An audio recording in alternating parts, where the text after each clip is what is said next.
alcohol. Hello, everybody, and welcome to Keys to Love. Well, all right, good to see you guys. We have Louis Keys, and What's up, y'all? And I'm IsokeShontey. And today we're going to be talking about stress, also known as applied pressure. Applied pressure.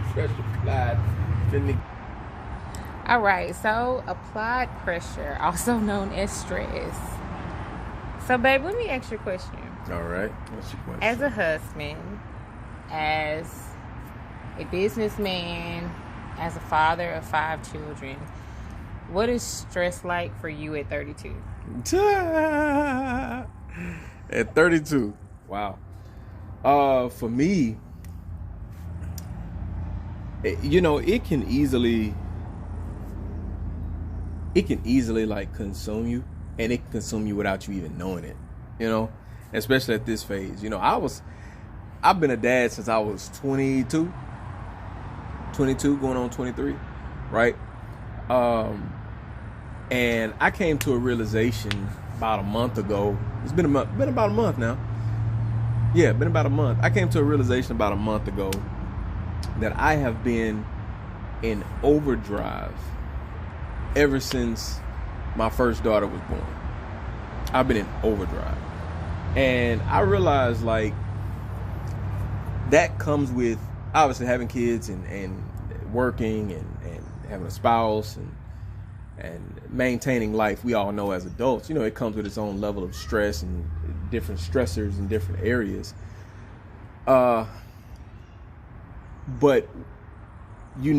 it's a bit much and it's overwhelming when you just can't turn off anything. When you feel like, when you start wondering, like, what in my life can I turn off? And you feel like you can't turn anything off. That's how you know, like, you have some serious stressors or stress or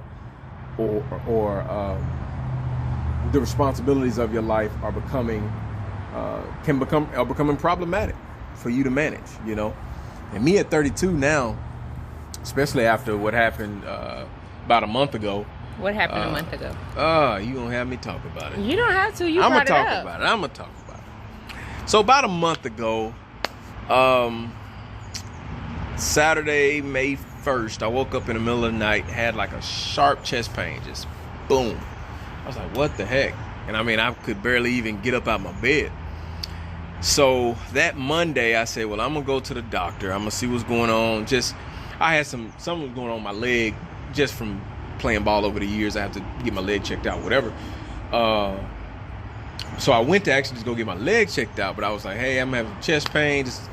I wasn't going to say anything, but I said, well, let me not be ignorant. Let me say something.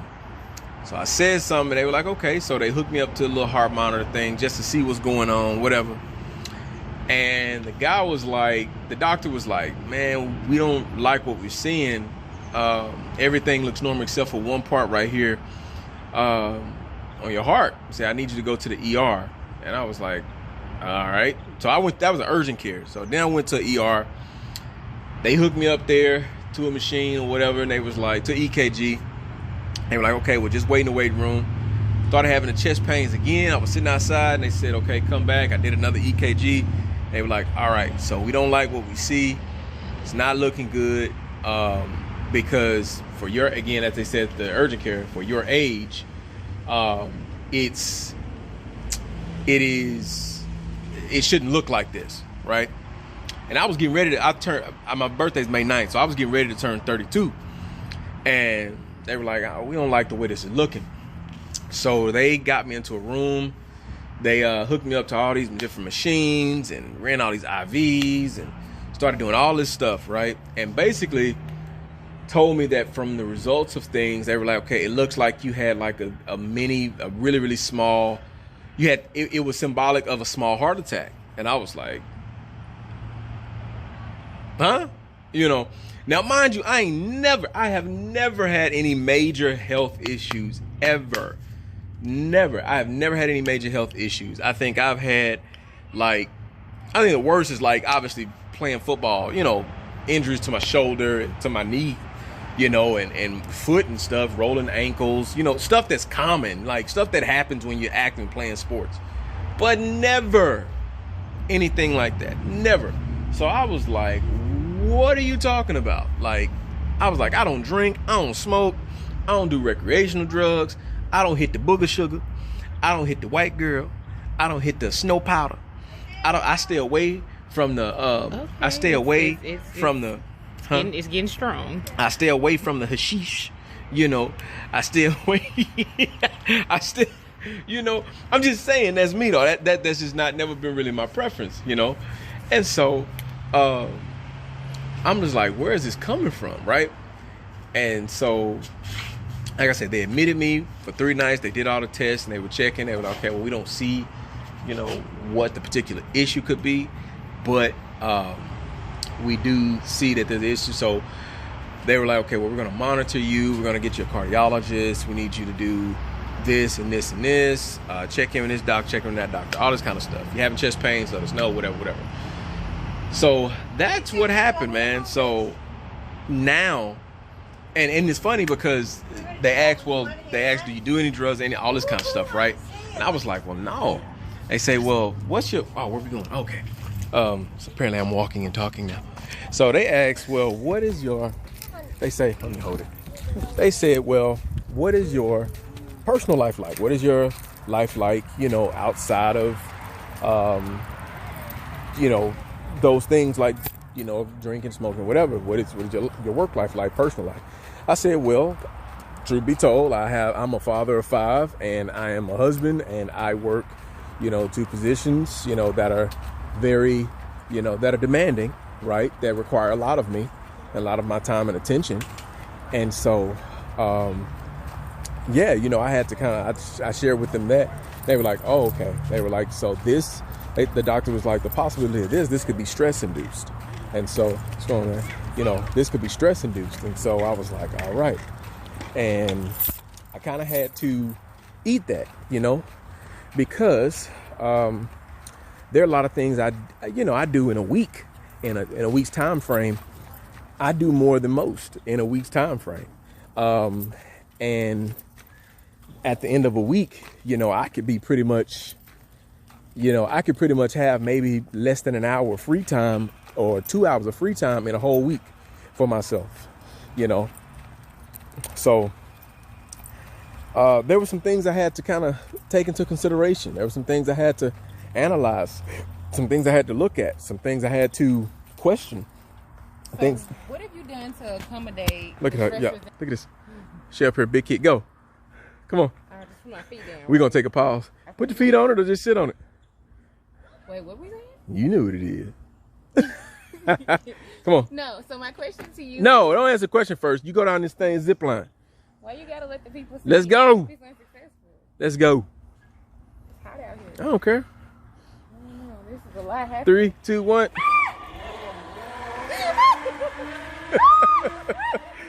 I'm too grown for this. Don't you fall. Y'all, she almost fell. No, that was too much. Here, give her here. This too much. I gotta go. I gotta take a turn too. This too much. Can't be taken from me. I gotta get my turn too. I felt like I was gonna get a skin knee. I'm too old. This girl said skin knee. If you don't get out of here, I'm gonna skin my knee. I don't want to skin my knee. Let me see so I can. Greta. Don't you drop my phone. Ouch. It hurts. That's what you get. You shut your face. Because this is for children. You shut your face. I'm holding on. I'm holding on. I'm too low. I'm too low. Help me. Woo. Woo. Woo. Woo. Woo. 2 times for the 1 time. Y'all, I lost a shoe. I lost a shoe in the mix. Oh no. But I'm okay though. I lost my sandal. My dad's sandal. Oh no. Don't talk about me. Sandal. Okay. Question. Well, I'm out of breath. No, you not. He works out on the That thing regular. was hot. He's not out. Now that it was. That thing was really hot. The way you raised my thigh. It's like 95 already. It was too much. Hot out here. It's a no for me. We can't be going too deep where the spiders be. It's enough for me. So question. What's up? So what are you doing to accommodate these stressors in your life? How are you handling them? What are you doing? What am I doing to work against them? You know what? I am still working that out. And that's very honest. That's the truth. I'm still working it out. I'm still delegating where I can. I'm still taking things and placing, compartmentalizing them where I can. I am also, choosing what I need to pick up, what I need to put down. So it's still a work in progress. She stays on me all the time. You don't need to be doing that. Stop. You need to come rest. You need to go do this. Is that how I sound? You need to. No, of course not. That's totally how she sounds. But she's finna hit me. But they done built a new one. The kids gonna love it. Oh God. Oh, they gonna love it. You wait. I'm gonna love it. Okay, so before we wrap this up, test it out. I want to make a couple of comments. Tell me what you want. As millennials, with children, without children, married, no. Hey, you gotta go test it out. No. It's new. Right. Look at it. Married, single, working hard, hardly working. It's rough out here, okay?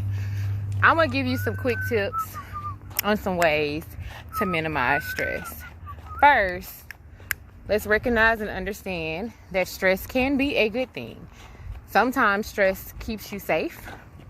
It helps your body to remain alert to different things going on. If you're aware of your body, then you can be aware of stress. Some things that we can do, simple things that seem small, that can make a major impact, is taking a moment to breathe. Sometimes we're in moments, high pressure moments, emotionally high moments. We forget to just stop and breathe.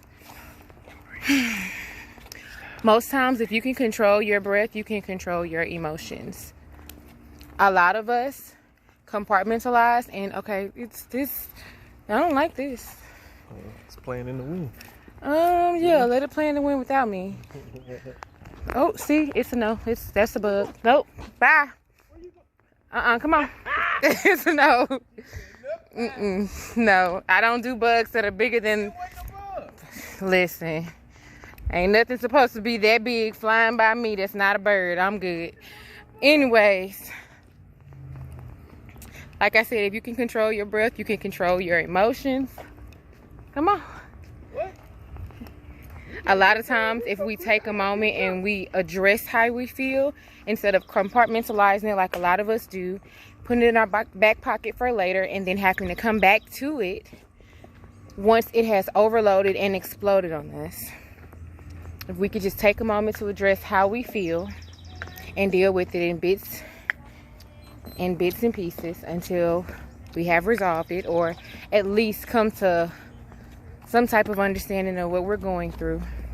If we would, and I know it's not always easy to find somebody you can talk to that you can, share your heart with, that won't betray you or talk about you or judge you. But if you were meant to be on this earth alone and to go through trials and tribulations by yourself, you would have been born in the world without other people. So you got to find somebody who you can trust, even if that's a journal, even if that's a video diary. These are just small things. Yes, meditation does help. Yes, yoga does help. Yes, support groups do help. But it's going to be different for everybody. What aromatherapy and maybe, going to take a good shower or a bubble bath can do for me might not work for somebody else. I'm not saying go and get liquored up, but if a glass of wine is going to help you to relax so that you can decompress and really process your day, do what works for you. Now, me as a mom of 5 children, a wife, and a business owner, stress is all I know. And it's good stress, and then there's bad stress. And I'm going to be honest with you. I have to breathe through every moment. I have to create time where it doesn't exist, and it is not easy, and I feel like most days it is hard. But I don't give up. You know why?